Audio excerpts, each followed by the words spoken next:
बदलापूरच्या घटनेमध्ये आरोपीला शिक्षा व्हावी, किंबहुना फाशीची शिक्षा व्हावी अशी तमाम महाराष्ट्रातल्या लोकांची इच्छा होती. त्याबद्दल कुणाचंही दुमत असायचं कारण या ठिकाणी नाही.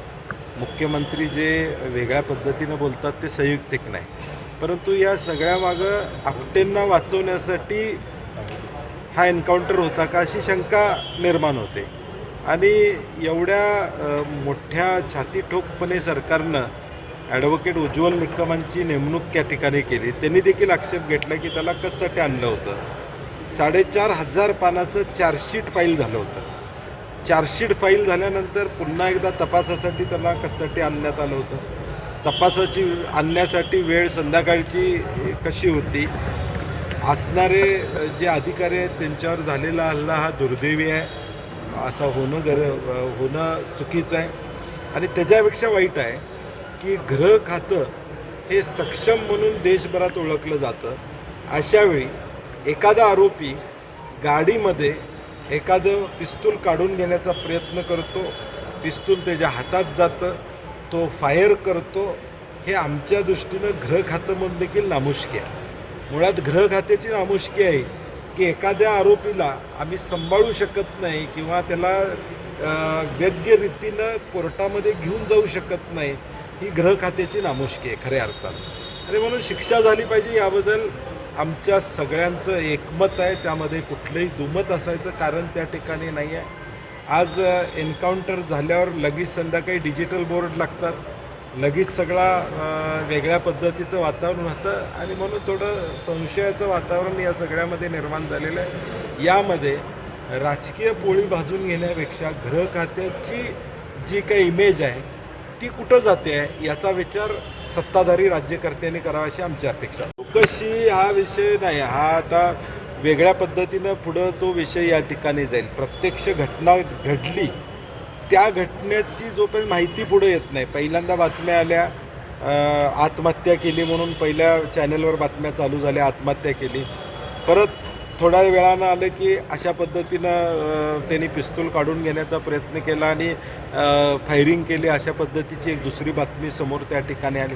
आणि म्हणून हे सगळं बघता जे त्यामध्ये टीम जी होती, एस्कॉट करणारी जी टीम होती ती 5 जण होते, 6 जण होते, 7 जण होते, किती जण होते हे स्पष्टपणे बाहेर आलं पाहिजे. त्या टीममधल्या लोकांना माझी विनंती आहे, गृह खात्याबद्दलचा संशय या राज्याला परवडणार नाही उद्याच्या भविष्यकाळात.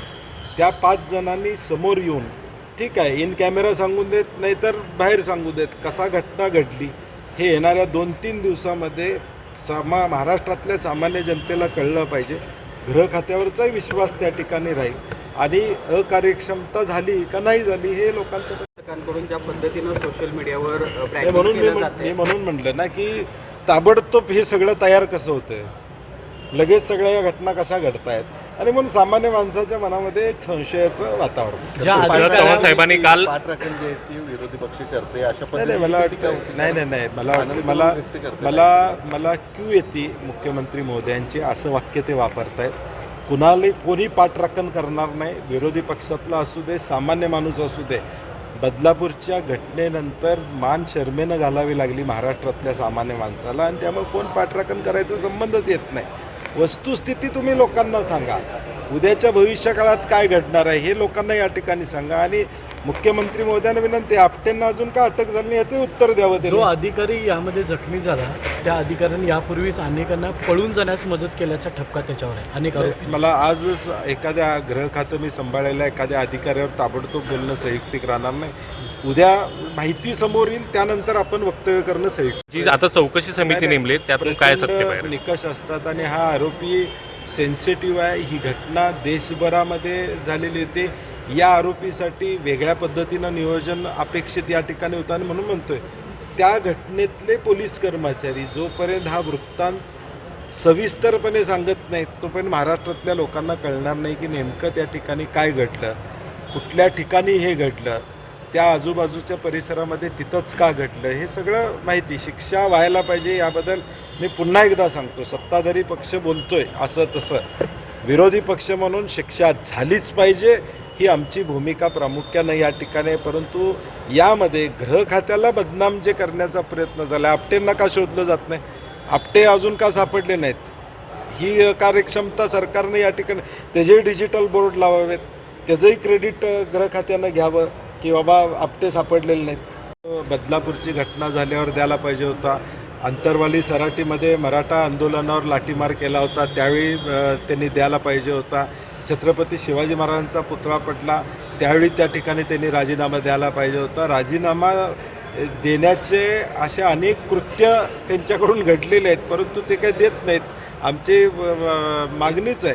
एका बाजूला जरांगे पाटलांचं आंतरवाली सराटीमध्ये आंदोलन सुरू आहे, ओबीसी दुसऱ्या बाजूला आंदोलन करतायत, अशी सगळी परिवर्तन मिळते, त्यापासून लक्ष विचलित करण्याचा प्रयत्न आहे असं संजय राऊतांचं म्हणणं आहे, शंका व्यक्त केलेली आहे. नाही, म्हणून मी म्हणतोय तसं जर सगळा घटनाक्रम बघितला तर महाराष्ट्रातल्या जनतेमध्ये संभ्रम अवस्था आहे की नेमका काय घडलं. त्याची वस्तुस्थिती हे हा सत्ताधारी कोण आहे ह्याच्यावर नाही, हा गृह खात्याचा विषय.